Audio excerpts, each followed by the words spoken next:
Hey, boys and girls, today for science, I'd like you to go on Google Classroom to September 18th and complete the review about technology in CAMI, okay? It will be all about everything we talked about this week with engineers and the design process. But then after that, I have a story and a project I would like you to do. And first, I'm going to read you the story called If I Built a Car. And this is a great story this week because it's all about the design process. And we talked a lot about that as well as engineers. And in this story, this little boy goes through the whole design process of a new car that he builds and designs, and it's pretty awesome. When I'm finished reading you the story, what I want you to do is get a piece of paper. If you have a big one, that would be great. If not, that's okay too. And I want you to draw me a design of your dream car. What would you have in your car? Would you put a hot tub in there? Would you put a dessert bar in there? What would it be made out of? Is it made out of metal, or is it made out of wood, or would it be made out of rubber, or maybe a balloon? Does your car, can it fly?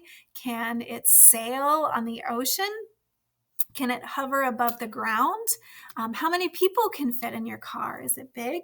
Is it small? Does it change size? Okay, I don't want your imagination to have any limitations on this. I want your car to be awesome. Okay, so draw a picture of it and be sure to turn it into Classroom. You can do it as a photo or whatever you need to do to submit it. But in the meantime, I'm going to read you the story If I Built a Car by Chris Van Dusen. Jack from the back seat said to his dad, "This car is okay. This car is not bad, but it's just a car, nothing great, nothing grand. It's nothing at all like the car that I have planned. I work through the night to create a design, constantly analyze, tweak, and refine. I'll study jet rockets and look at old planes, contemplate buses and zeppelins and trains. To make it as smooth and as sleek as an eel, I'll borrow ideas from the Wienermobile. So sit back, relax, stay right where you are. It's time to reveal my spectacular car." You'll see that I've added a lot of neat things: flush fender skirts and retractable wings, 3 headlights up front, 4 taillights in back, plus 2 giant fins like our old Cadillac. My brand new design will be curvy and round with special jet engines that don't make a sound. I'll paint it bright colors with accents of chrome and top it all off with a plexiglass dome. I think that's pretty cool looking. I'll build a safe car, just as safe as I can, because safety is job number 1 in my plan. It may look like steel, but from afar you can't tell. It's actually made of a polymer gel, a space-age concoction that I just invented, so in a collision my car won't get dented. It simply absorbs what we happen to hit, and folks will be fine in the seats where they sit.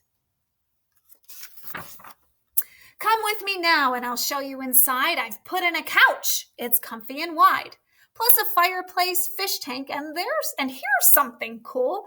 The floor can slide open and look, there's a pool.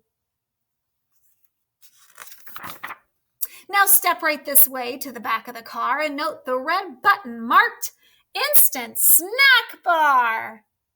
Say you were hungry and wanted a treat, just press it and instantly good things to eat appear in a flash. Anything you please, from hazelnut pudding to aerosol cheese. After you've eaten, you might like a nap, and Robert the Robot makes napping a snap. I've built him right into the back of the chair. He's out of the way. You won't know he's there. But when you get sleepy and rise from your seat, the chair spins around without missing a beat, and Robert the Robot will take the controls, and he's guaranteed not to hit telephone poles. I see you're impressed with all that's inside, so start up the motor. Let's go for a ride. A car that smells good? Now that's something new. If I built a car, that's just what I would do. Inside the engine, I'd add a machine to capture the odor of burnt gasoline and change it to something more pleasing to noses, like blueberry muffins or freshly picked roses. Now that we're cruising, let's head to the lake. There's no need to panic or slam on the brake. My car can do something that very few can. The fenders will float like a catamaran.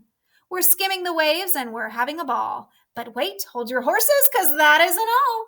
Boating is fine till we get the urge to dive underwater. Just hit submerge. Robert will drive as we burble about. We can see catfish and we can see trout. We might even spy the shy stickleback gar from inside our fabulous waterproof car. Last but not least, the best feature of all comes down to a button that's shiny and small. Push it, and then, in the wink of an eye, the car will take off.